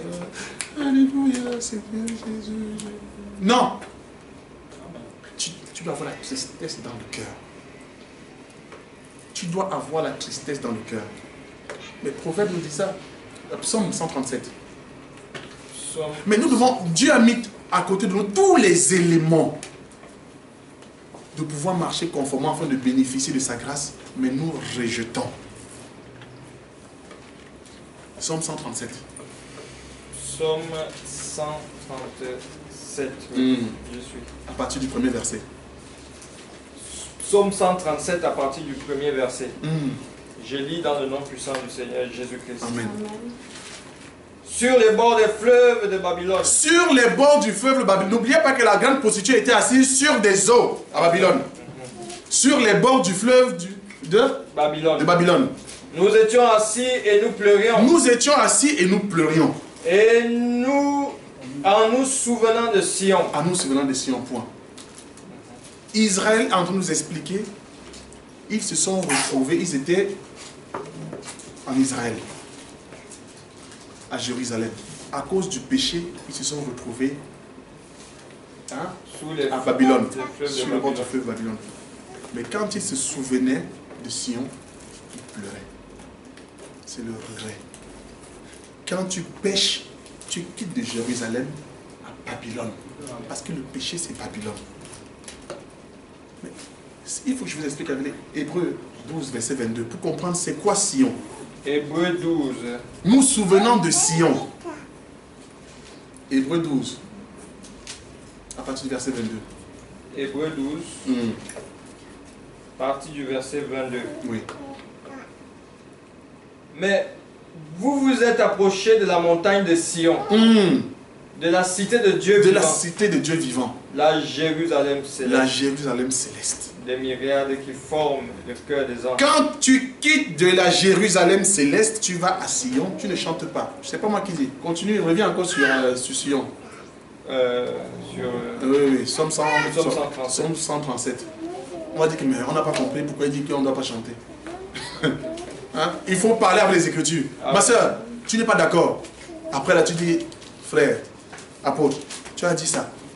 Je ne suis pas d'accord, je n'ai pas compris. C'est ça notre évangile. Amen. Ce n'est pas Amen. C'est un homme de Dieu, non, c'est ce qu'il dit. Et il y a des hommes de Dieu qui mentent. Et ce ne sont pas des hommes de Dieu.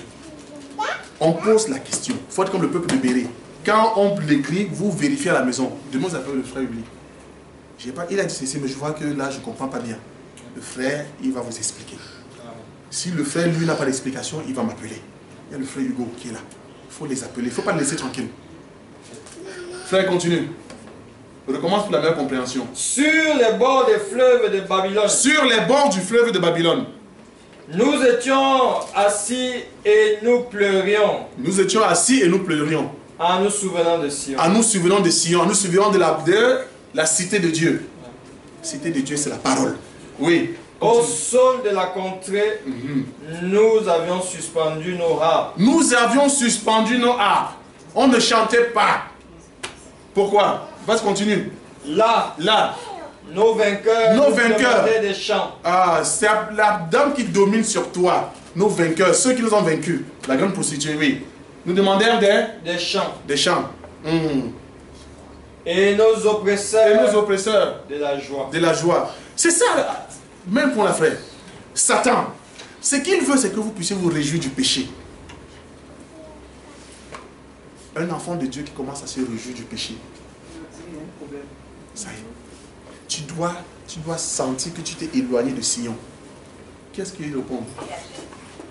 Et nos oppresseurs de la joie, chantez-nous quelques-uns des cantiques de Sion. Ah, chantez-nous quelques-uns des cantiques de Sion. La réponse. Comment chanterions-nous les cantiques de l'Éternel sur une terre étrangère? Comment chanterions-nous les cantiques de l'Éternel sur une terre étrangère? Quand tu es dans le péché, tu es sur une terre étrangère. Amen. Parce que tu n'es pas dans le monde. Tu n'es pas de ce monde. Tu es dans le monde, mais tu n'es pas de ce monde. Quand un enfant de Dieu quitte la volonté de Dieu et se retrouve dans le péché, il est à Babylone. Mais comment tu peux chanter? On te voit, tu viens de commettre un péché, une abomination. Mais comment c'est que tu es un chrétien? Tu parles, Alléluia, c'est Jésus est bon. Non, non, non, non. Tu n'as pas compris. Tu dois avoir du regret. La parole t'a donné les ingrédients, les éléments pour pouvoir identifier ta position en tant qu'enfant de Dieu. Tu es dans le péché. L'église est devenue d'Otan. Ou si tu veux avoir des informations, même Facebook c'est petit. Tu viens à l'église. On va te donner les explications. Tu es détaillé. Hein? On te dit même parfois, viens à la maison, passe à la maison. On va te dire, passe à la maison. Parce que là, on ne peut pas bien parler. Il faut que tu viennes dans la maison. Commande les frères. Comment vous pouvez prendre votre frère, votre soeur. Comme ça, vous mangez la chair. C'est de la sorcellerie. Amen. C'est de la sorcellerie. Et vous vous étonnez. Vous êtes en train de vous maudire et maudire vos enfants. Mais vous ne le savez pas. Parce que ce que vous ne comprenez pas, c'est que quand on est saint, nos enfants sont sanctifiés. Il faut le savoir. Ces enfants-là sont saints. Quand Dieu les regarde, à travers votre foi, ils sont sanctifiés. Mais quand vous êtes dans le péché, ils portent aussi. Mais nous avons des exemples dans la Bible. Il y a un enfant qui est né étant aveugle. Ils ont dit, Seigneur, mais qu'a-t-il fait? Est-ce ses parents qui ont péché? Non. Mais comment? C'est la sorcellerie dans l'église. Restez à la maison. Restez à la maison. Amen. Si tu ne peux pas, et il faut être tolérant. Il faut être tolérant. Si tu es réellement un enfant de Dieu, je vais te dire quelque chose. Dieu ne pourra jamais te bénir dans cette situation. Dieu ne bénit jamais son enfant dans le péché. Il faut oublier ça. Fois que tu demandes à Dieu, si tu te souviens d'un péché, si tu te souviens d'une offense, d'un comportement, d'un caractère qui n'a pas glorifié Dieu, tant que tu gardes en toi, ah mais c'est passé non, c'était en 2008.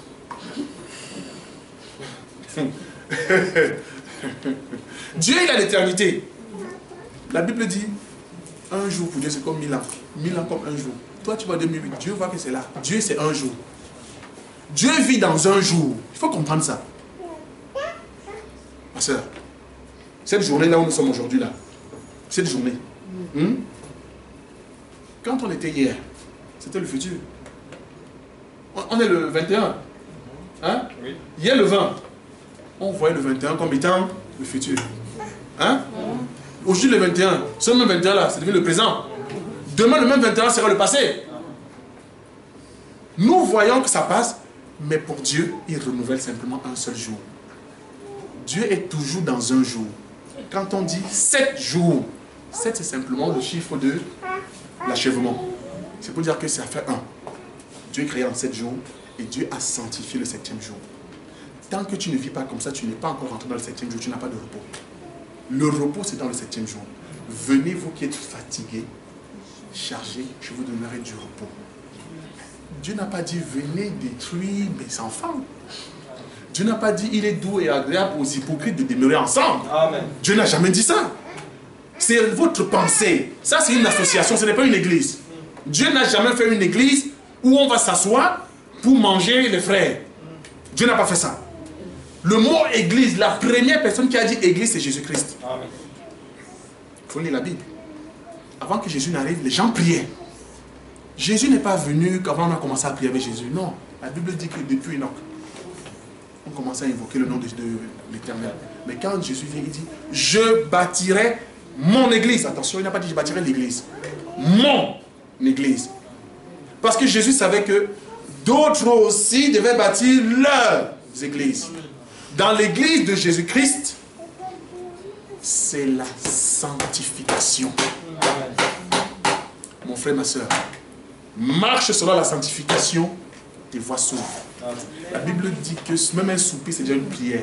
Tu n'as pas besoin de prier 2 heures. J'ai beaucoup prié aujourd'hui. Dieu ne t'a pas entendu.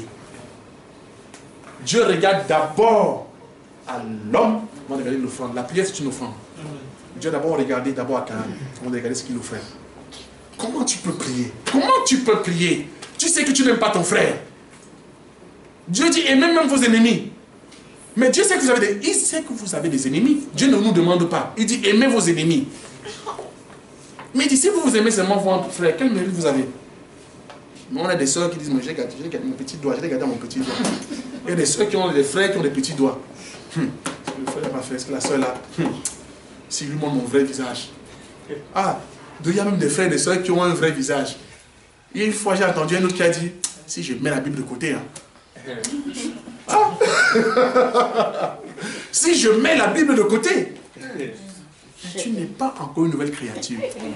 Parce que quand Dieu dit je vous donne du repos, en fait il dit je vous tue, vous mourrez. Se reposer, c'est mourir pour que Dieu vive en nous. Ce n'est plus vous qui vivez, c'est Christ qui vit en vous. Amen. Mais comment Christ peut vivre en toi et tu es encore rempli de rancœur? Tu te détruis. Tu te détruis. La Bible dit qu'un cœur joyeux est un bon remède. Un cœur joyeux est un bon remède. Mais un cœur qui n'a pas la joie, la Bible dit que l'amertume dessèche même les os. Il y a des gens qui ne sont pas malades. Hein? C'est juste la haine. C'est juste la haine. La soeur ne t'a rien fait. Le frère ne t'a rien fait. Mais si tu ne bénis pas ce qu'il a, pourquoi tu penses que Dieu va te l'accorder? Pourquoi tu crois que Dieu va te l'accorder? Pourquoi que Dieu c'est un bonbon? On va prendre Dieu, on va faire ce qu'on veut. Non, on n'a pas compris encore Dieu. Parce que nous ne pouvons pas commencer à vous expliquer pourquoi Dieu a créé le monde en 7 jours. Hein? Pourquoi Dieu marche avec 2 aigles. Pourquoi le crocodile, Dieu parle, dit qu'il a créé Jésus, c'est la première créature, il dit que le crocodile aussi c'est la première créature, l'hippopotame. Non, c'est des choses qui vont venir. Mais si tu ne connais même pas d'abord aimer ton frère, Amen, que tu vois, c'est Dieu que tu vas aimer, hypocrite. Tu n'aimes pas. Et en plus avec Satan, comme il est bien organisé avec le téléphone maintenant, c'est terrible. C'est terrible. WhatsApp, Facebook, oh là là là là. Avant il fallait se déplacer, c'était loin. Parfois ça calmait un peu nos frères et nos sœurs. Mais là avec le téléphone là, c'est des attaques, mais c'est incroyable. On ne peut pas rentrer dans notre bénédiction. Un enfant de Dieu, c'est son caractère. Ne regarde pas à ta sœur, ne regarde pas à ton frère. C'est à toi de te conformer à la parole. Amen. Parce que tu dois être un canal de bénédiction pour ton frère. Ne regarde pas si le frère Willy prie. Ne regarde pas si sa femme prie, si le frère Hugo prie. Le salut est individuel. Amen. Chacun rendra compte. Les hommes ont la démangeaison d'entendre les choses agréables. Je ne suis pas là pour vous dire ce que vous voulez entendre. Je dis c'est ce que la Bible veut. Quand je prêche, je me prêche moi-même. Parce que chaque jour, je dis Seigneur, je ne dois pas penser comme ça. Un enfant de Dieu doit même s'offusquer contre les pensées. Amen. Penser seulement du mal. Penser seulement, c'est indigne d'un enfant de Dieu. Mais on va au-delà. Et le pire, c'est que nous prenons même parfois des Écritures pour pouvoir justifier. Pour pouvoir justifier ce que nous faisons. Qui détruit le peuple de Dieu. Si nous portons encore aujourd'hui en nous certaines maladies, c'est la pauvreté, l'incompréhension, ce n'est pas parce que mon père, ma mère, nous ne croyons pas ça. La Bible dit que Dieu est capable de tout. On n'a pas lutté contre la chair et le sang. Personne ne peut rien me faire si Dieu ne permet pas. C'est ma vie que je dois examiner. C'est ma vie que je dois examiner. Et si je examine ma vie, Dieu n'est pas un menteur. Dieu récompense ses enfants. La Bible dit, vous serez avec les noms là. Si quoi? La Bible dit, les enfants de Dieu écoutent la parole de Dieu. On n'est pas enfant de Dieu parce qu'on s'est décrété enfant de Dieu. Frère, je suis enfant de Dieu. Non, non. C'est l'écriture. Quand tu dois prendre l'écriture doit te dire, tu es un enfant de Dieu. Parce que ça doit être un miroir. C'est que les Écritures doivent quitter ce livre, comme je dis toujours, et venir habiter en toi. Amen. Quand tu marches dans ton travail, on doit sentir une paix, une douceur. Mais frère, une douceur, ma soeur. Les gens doivent avoir envie de venir vers toi. Mais tu es quel genre de chrétien? Tout le monde est devenu vampire. Tu envoies le feu sur tout le monde. Fire! Ah, tu brûles ton père. Tu brûles ta tante. Tu brûles ta mère. Fire! Et en anglais, ça donne encore bien. Fire! Parce que feu, tu vois, c'est pas... faut mettre fire. Non. Le sang de Jésus. Ah, tu invoques le sang. Le 7e jour, c'est le 7e jour qui a été sanctifié. Si tu invoques le sang, c'est dès que tu n'es pas encore sauvé. Le Dieu a béni un jour, le 7e jour. Il faut comprendre ces choses-là. Christ est mort une seule fois. Son sang n'est pas un sang de bouc qui sèche. Le sang de Jésus ne sèche pas. Nous sommes dans le sang. Nous nageons dans le sang. Nous n'invoquons pas un sang. Parce que le repos, c'est le 7e jour. Quand Dieu dit, venez, je vous donnerai du repos, il vous prend du premier jour, du chaos, de tout ça. Il vous amène dans le 7e jour où vous êtes en repos. Si vous êtes dans le sang. Si tu dis encore, j'invoque le sang, en fait, tu n'es pas encore entré dans le repos. Si quelqu'un est une nouvelle créature, les choses anciennes sont passées. Dieu a tout refait. Tu es dans le sang. Quel sang tu invoques? Quel sang tu invoques? Il y a un pasteur qui a dit un jour, j'aimerais vraiment voir, si tu invoques vraiment le sang là, ça se verse sur toi. Tu vas faire comment? Tu vas abandonner ta maison? Ou tu vois le sang partout dans la maison? Tu ne vas plus invoquer. Non. Ne rentrons pas dans la distraction. On dit que les sangs fait fuir les démons. Non. Il y a aussi une écriture qui dit sans effusion de sang. Le sang qui fait fuir le démon, c'est qui? Tu as vu un chasse le démon au nom du sang de Jésus? Le sang, c'est le nom de Jésus. C'est au nom de Jésus. Mais le démon lui-même sait, il connaît Jésus. Mais il a dit à Jésus, mais Jean nous dit ça. Les démons savent que Jésus, qui est Jésus. Quand ils croisent le possédé, qui était dans le cimetière, mais il dit, mais qu'y a-t-il entre nous et toi? Es-tu venu pour nous persécuter? Ils connaissent Jésus. Pour que le démon te fuit, quand tu es un enfant de Dieu, tu n'as même pas besoin. Il te connaît. Il doit te connaître. Si le démon ne te connaît pas, c'est que tu es son ami. Quand on dit qu'il doit te connaître, il doit savoir que lui, c'est lui qui habite en lui. Je ne peux pas. Mais parce que nous avons vu des gens qui sont allés chasser les démons aussi comme Paul. Mais les démons ont dit, mais nous connaissons Paul.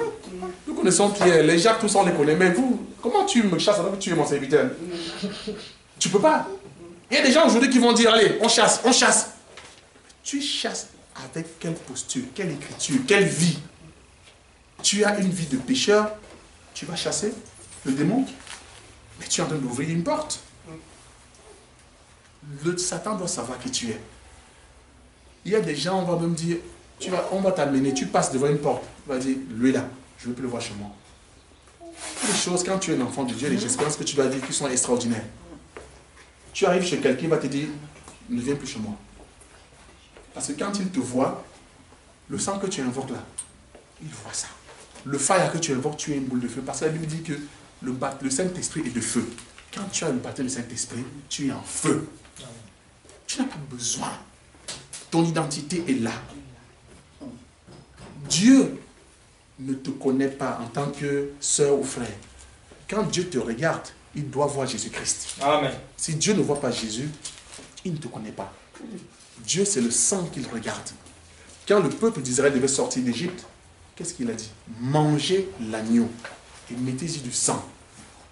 Dieu n'a pas dit dans cette maison-là, il y a... Non, tu ne veux pas. Quand Dieu passait, regardez seulement le sang, il passe. Si tu n'es pas en Christ, Dieu ne te connaît pas. Quand Dieu dit, nos noms sont écrits, il faut bien comprendre. Il y a un seul nom qui est dans le livre, c'est Jésus-Christ. Toi, tu ne vis plus. Tu sais Christ qui vit à ta place. Donc, quand Dieu regarde en toi, il doit voir Jésus-Christ. C'est en ça que tu es sauvé. Parce que tu es couvert. Tu es couvert. Le seul nom par lequel nous sommes sauvés, c'est Jésus-Christ.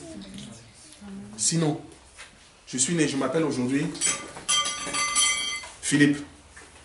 Demain, je peux changer de nom. Mais quel est donc ce nom-là qui est écrit dans le livre de Dieu?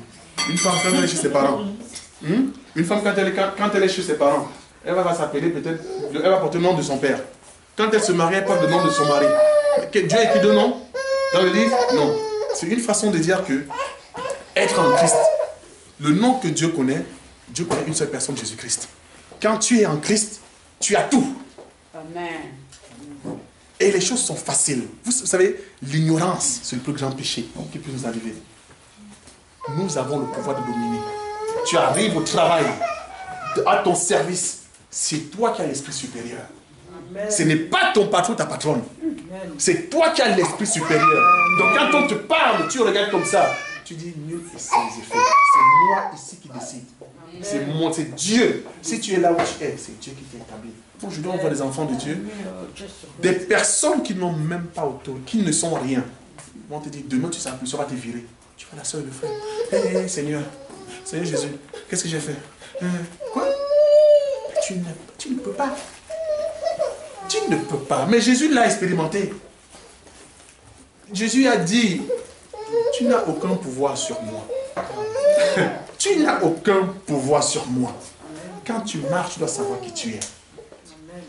Un enfant de Dieu, une fille de Dieu, on marche comme ça, la tête haute. Pas avec orgueil, mais avec fierté. Parce que l'orgueil est différent de la fierté. C'est avec une fierté, parce qu'on sait qu'on est béni, on a un trésor. On doit proférer des paroles de bénédiction. On ne parle pas n'importe comment. Un enfant de Dieu ne parle pas n'importe comment. Ni à son mari, ni à sa femme, ni à ses enfants. La Bible dit, n'attristez pas vos enfants. Parce que ça peut vous déclarer. Ça peut s'accomplir. Il faut faire très attention. On ne dit pas à son enfant, tu es nul, tu es idiot, de toutes les façons, pas non. Non. Non. Dieu dit, Gédéon, lui, se croyait nul. Gédéon croyait qu'il était nul. Il était le dernier de sa famille. Pour lui, il était insignifiant. Mais Dieu lui a dit, c'est par toi que viendra la délivrance de ton peuple. Mais je suis le dernier de ma famille. Dieu lui a dit, va avec la force que tu as. Dieu ne lui a pas dit, je te donne la force. Tu as déjà la force au nom de Jésus. Qu'est-ce qui te manque? Qu'est-ce qui te manque? Pourquoi tu doutes? Pourquoi tu as peur? De quoi tu as peur? C'est ta peur qui te freine. C'est toi qui te freine. C'est toi qui te freine. Parce que ce que tu veux, Dieu ne voit pas sa gloire dedans et Dieu ne voit pas la présence de l'écriture dans ce que tu veux. Salomon n'a jamais dit à Dieu, donne-moi la richesse. Jamais. Il a dit à Dieu, donne-moi la connaissance pour pouvoir conduire ce peuple. Mais Dieu a trouvé son intérêt. Dieu a dit, parce que tu ne m'as pas demandé la richesse, je te donne. Quand tu veux quelque chose, regarde d'abord l'intérêt de Dieu. Tu veux une maison? 6 chambres? Où est la part de Dieu? Seigneur, pour recevoir tes enfants, pourquoi viennent prier à la maison? Dieu va te donner. Dieu va te donner au nom de Jésus. Mais quand tu vois ton propre intérêt, parfois tu dis, là-bas, je vais demander vers là où il y a les appartements, là on peut venir me donner. Hein, parce que je vois, il y a beaucoup de Noirs, les Arabes là-bas. Donc là-bas, on peut venir me donner, parce que là, ça va. Mais toi, tu es un prince. Tu es un prince, tu es une princesse. Tu dois changer ta façon de voir. Ce n'est pas, j'arrive... Non. Ma soeur, écoute, le dossier, j'ai déposé là-bas, ça n'a pas marché. C'est même pas la peine. Mon dossier a fait 3 ans. Tu dis, moi, mon dossier, ça va faire 1 mois. J'aurai la maison. Nom de Jésus.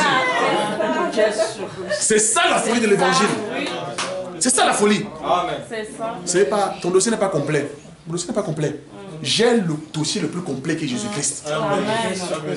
Jésus est capable. Ton dossier arrive. Il est vide. Il prend la main.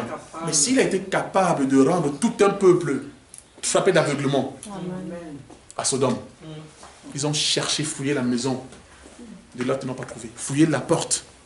Il est capable de le faire pour toi. Amen. Tout un peuple. Ils prennent ton dossier. C'est vide. Mais c'est complet au nom de Jésus. Amen. Ce dossier est complet. Amen. Mais qu'est-ce que ça fait là? Pourquoi ça n'est pas traité? On vous appelle. Amen.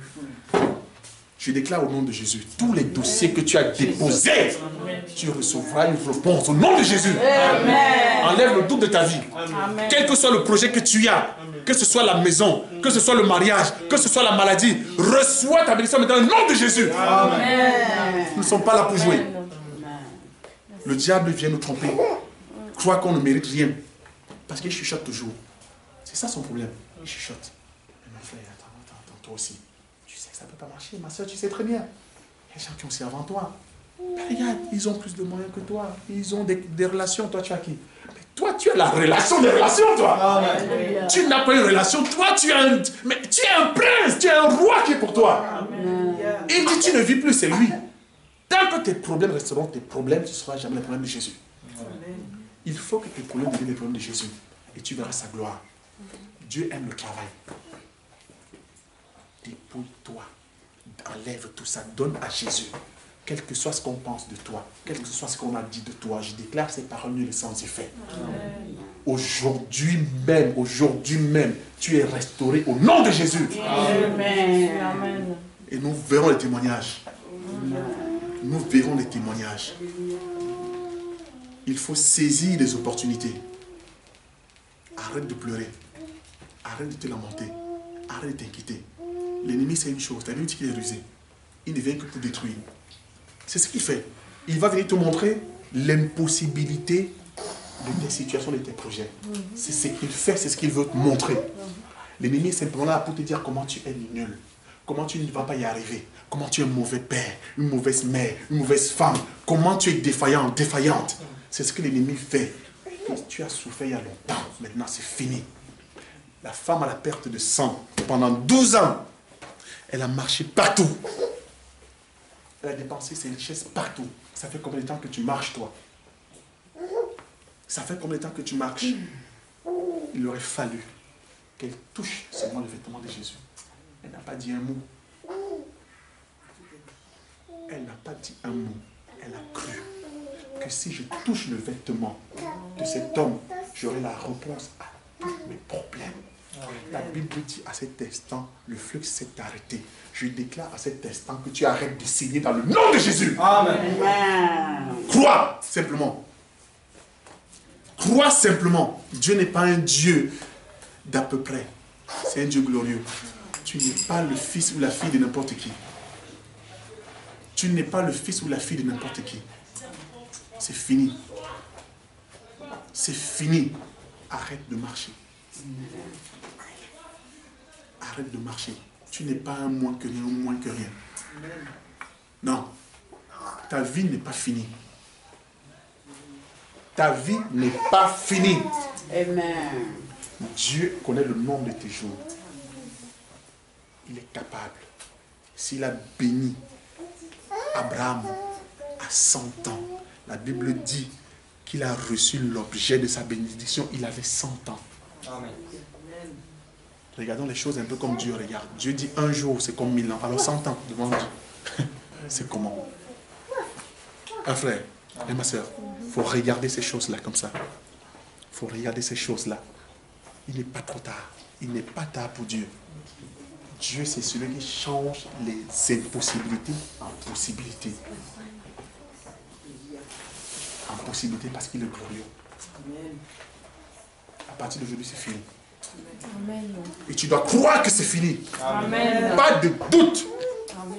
Pas de doute. Je chasse tout esprit de désordre dans ta vie dans le nom de Jésus. Amen. Je chasse tout esprit de division, de séparation dans ta vie dans le nom de Jésus. Amen. Je chasse tout esprit de pauvreté, d'échec dans ta vie dans le nom de Jésus. Amen. Là où Pierre avait jeté le filet, dans la nuit, il n'avait rien trouvé. Quand il a eu Jésus, Jésus lui a dit, rejette le filet au même endroit. Au même endroit. Pas ailleurs. Au même endroit. Là où tu as échoué, c'est que tu n'as pas pu. Tu vas le réaliser dans le nom de Jésus. Amen.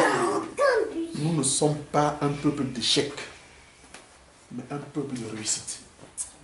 Parce que Dieu veut que sa gloire soit manifestée au travers de nous. Amen. Mettons-nous debout, on va prier.